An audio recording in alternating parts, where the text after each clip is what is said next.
in the hands of madmen. This is a dark day, and I stand at a fork in the road. Call of Duty Roman Wars was set to be a first and third-person action-adventure game to be released around 2013. While the game was initially developed for PS3 and Xbox 360, the timing of its release could have seen it eventually arrive as a launch title for Xbox One and PS4.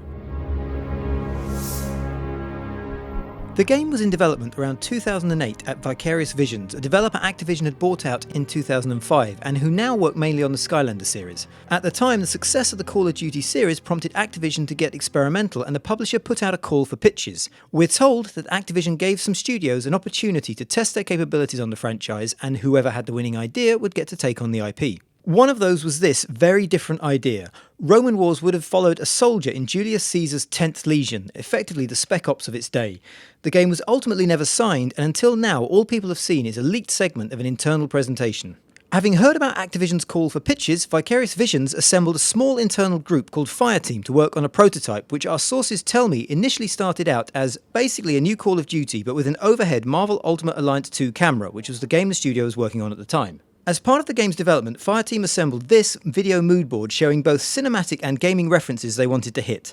Films like 300 and Gladiator were used to show the tone, while games like Condemned, Assassin's Creed and Zero Clash outlined plans for both a third and first-person combat system. At this stage, the game promised settings such as fighting at sea, in forests, a coliseum and across plains, in a campaign that would have followed Julius Caesar's Commentarii de Bello Gallico, an account of the 9 years the Emperor spent fighting Germanic and Celtic armies in Gaul.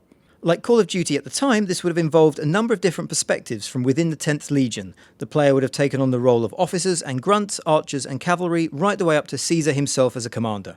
To sell this idea to Activision, the Fireteam built a single level focusing on the historical Battle of Alesia. This is that level. After a speech from Caesar, you'd go riding into battle and engage with archers at a siege. There were 3 ways to do this, developed to show various ways of fighting.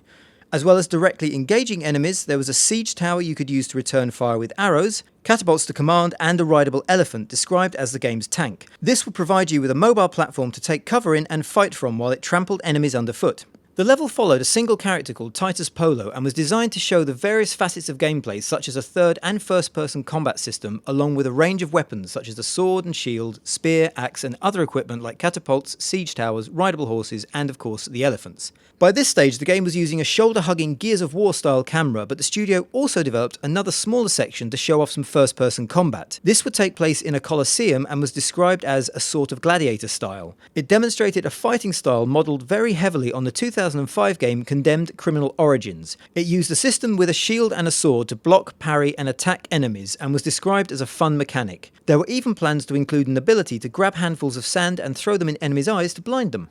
The game was received well when it was presented to Activision and was even shown to the president and CEO Bobby Kotick. However, while the general idea was well liked, there was reluctance to attach the Call of Duty branding to such a radically different idea. Unfortunately, certain members of Fireteam really wanted to develop the game for the license, and that appears to have led to an end in the development. Activision went with a pitch that would eventually become Advanced Warfare, and afraid of oversaturating the market, decided not to pick up Roman Wars.